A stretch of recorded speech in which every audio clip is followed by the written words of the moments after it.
Melanie Philips, great to be with you.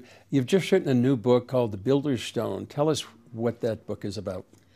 Well, it's a book that arose out of my decades of writing about the way in which the West was destroying itself. Its elites had taken a wrecking ball to its institutions and its core values and precepts on the basis that the West was, you know, born in the original sins of colonialism and racism. And this has been going on for decades.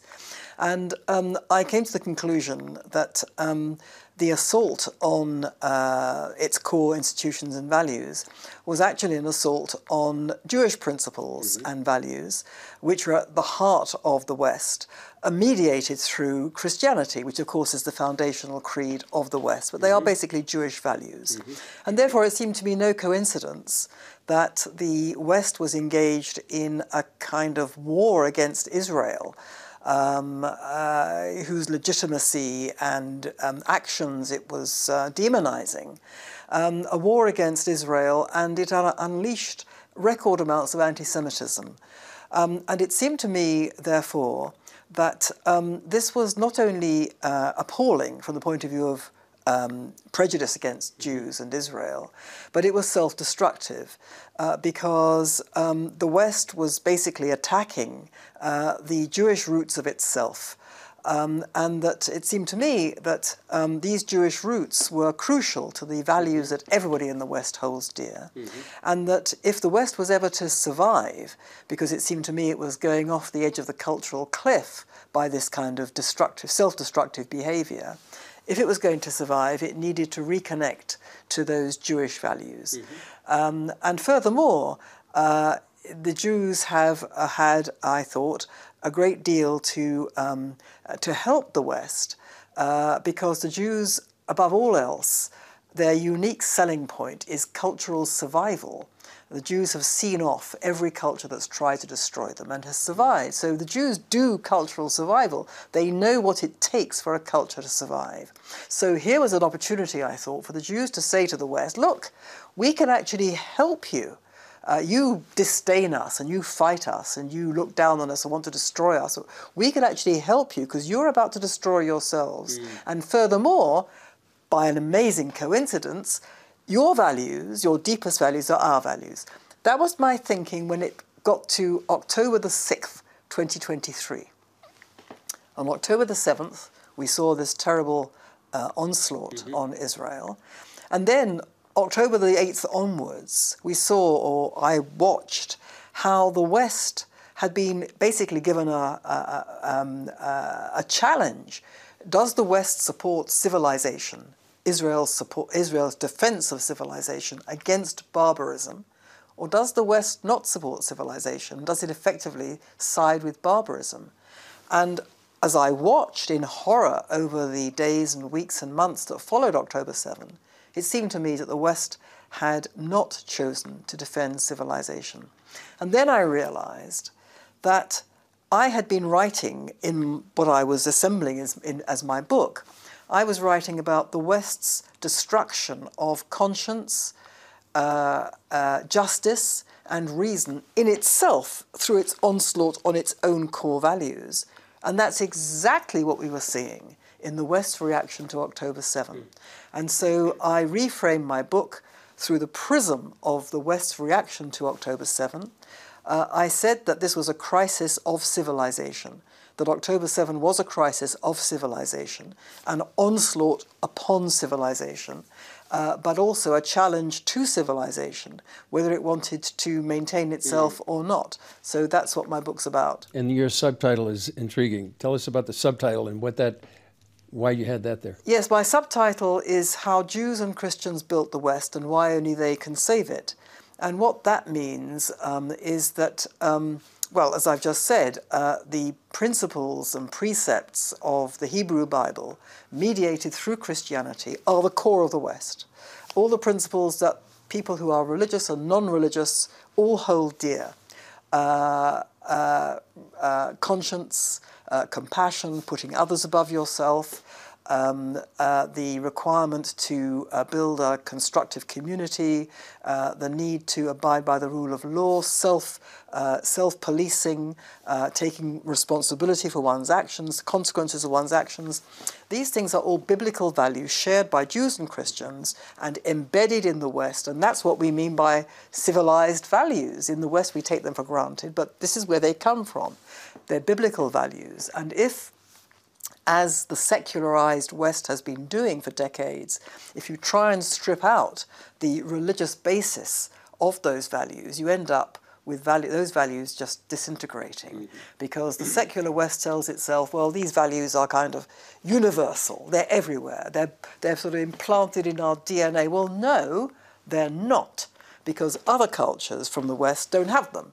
And it's only Jewish and Christian tradition and principles rooted in the Bible that has given it to the West. So that was why I said in my subtitle, how Jews and Christians built the West, and I detail in my book what that means, what that meant in practice. And why I say only they can save the West is not that it's that the principles that they stand for can only those principles have to say are the ones that can save the West. If people in the West want the West to be saved, but say, well, we don't have to bother with all this biblical stuff, that's not going to save the West at all.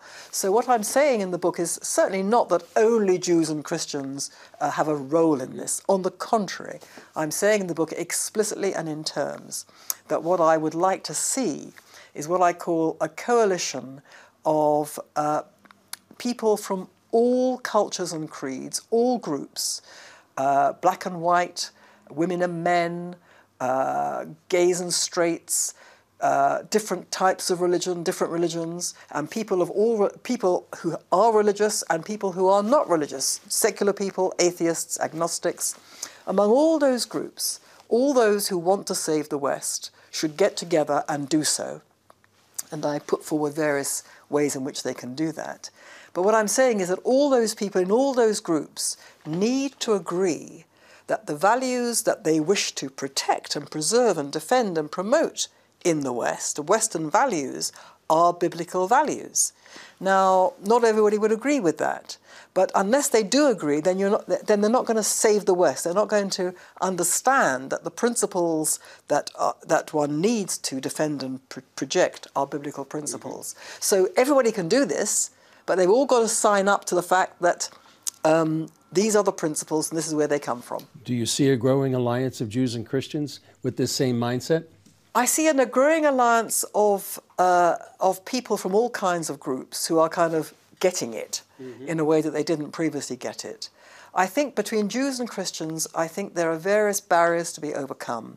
And again, in my book, I say this explicitly. I think both communities have a task to undertake, to reach out to each other. Jews tend to be very insular. They tend to look after themselves and think that, you know, their role is not to reach out to the rest of the world.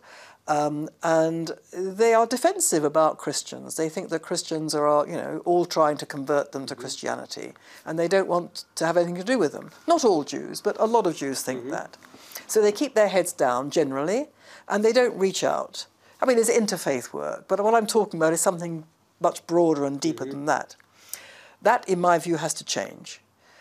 At the same time, I think that Christians, and again, it's different in America from Britain. In America, there's a great bedrock of Christians who love the Jews, love Israel, and the reason they do that is because they are so connected to the Hebrew Bible as well as to their own scripture. Whereas in Britain, the Christian churches, especially the Anglican Church, is very different. They kind of pretend that Judaism is doesn't exist, and they don't like it, and they want to supersede it. And there's a great deal of prejudice against Jews, and tremendous prejudice and antagonism in the Anglican Church against Israel. Very different from America. So I think that there are problems in the church, and I think the Catholic Church has its own problems, or it's tried to deal with them in different ways over the years. All these churches are basically different. But I think there are challenges in the Christian church that they have, by and large, overall, got to realize if the West is to be saved, they have to realize that they have to get over their problems with the Jewish people, or not with the Jewish people per se, but with Judaism. They have to get over it. Jews have to get over the Christian problem, and Christians are going to get over the Jewish problem, because they should see themselves in the same fight. The same fight is to save Western civilization, to save biblical values from going down the chute.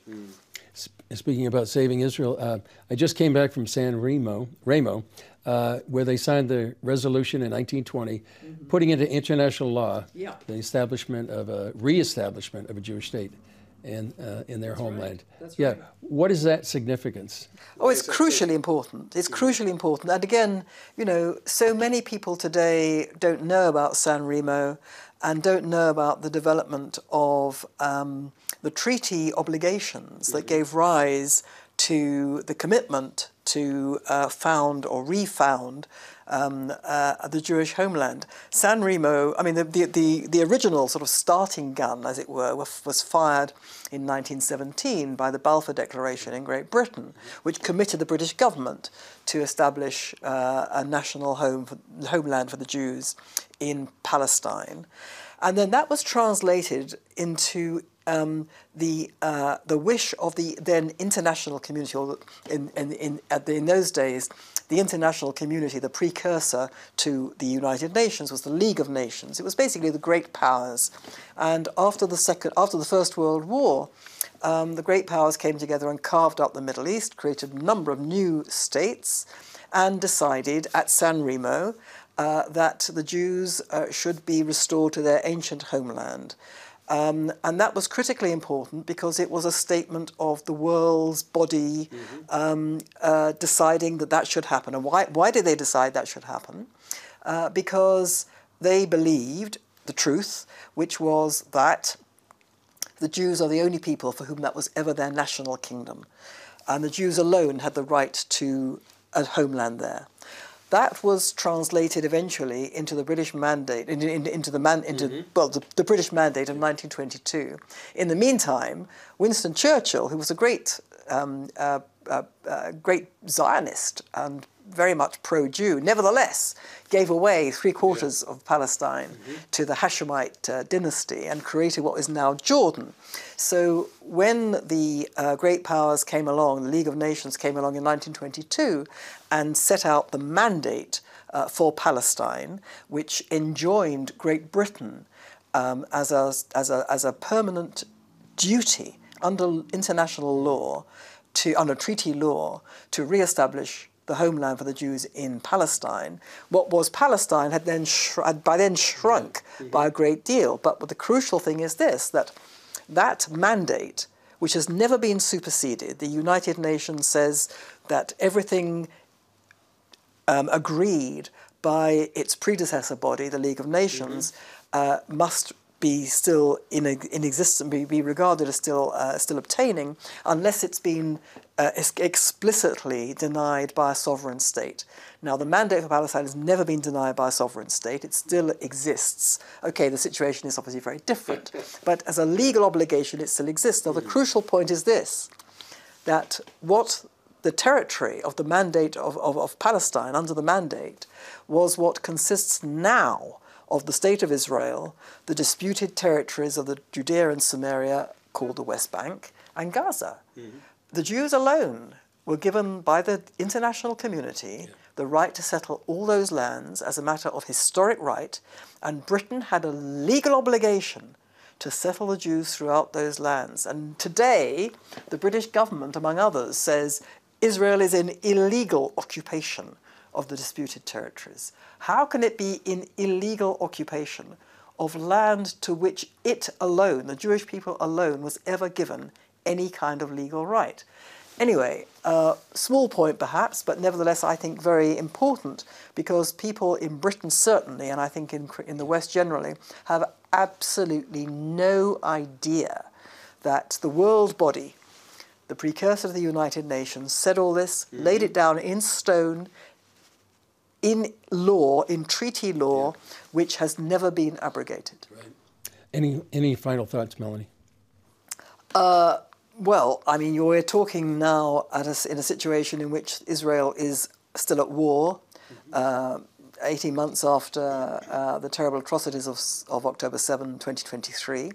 And it seems to me, and this may sound a little fanciful, but it seems to me that this is still hopefully the concluding chapter, but certainly another chapter or another front in Israel's war of independence, which was forced upon it in 1948, when then 5 Arab armies tried to destroy it.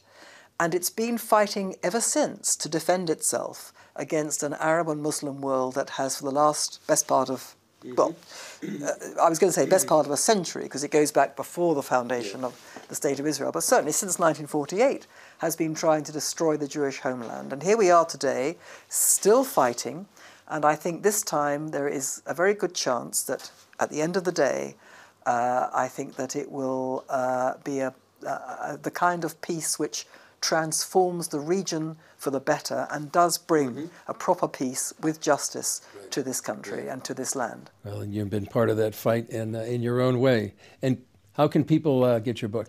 The book is available on Amazon. Just go to Amazon, either amazon.com or amazon.uk or amazon.australia, and find it. The Builder's Stone, How Jews and Christians Built the West and Why Only They Can Save It. And you'll find it, you can buy it. And I hope you do, and I hope everybody enjoys it. I am sure they will. Thank you. Thank you so much.